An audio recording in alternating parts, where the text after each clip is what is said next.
Oftentimes when the African Americans are researching their own history, they come to a point where they can't go any further. In other words, slavery almost times is like a mire. It gets stuck in slavery.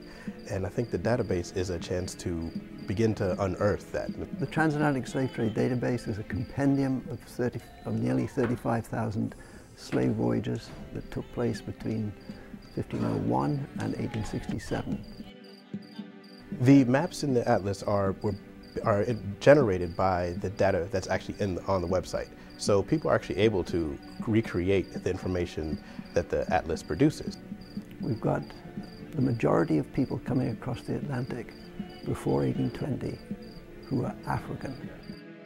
The database tells us from the ports that they left to the ports that they went to. But we don't know with the ports in Africa, beyond the ports, into Africa, where people might have come from. African Origins is a project that seeks to actually investigate individuals involved in the slave trade. And there were registers that were created after the British had abolished the slave trade in 1808. And in the process of freeing the slaves, of liberating them, the names, height, sex, and other demographic information, and actually body markings of individuals were taken down in an effort to prevent them from being re-enslaved.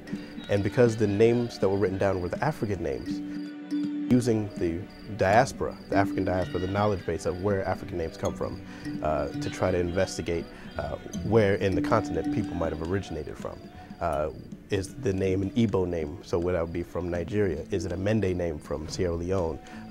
Is it a Congo name? That type of identification to try to find where people came from beyond the port that the ship left. I think the TransAtlantic Slave Trade Database means to the average African American, it's a resource for really trying to unveil the history of slavery.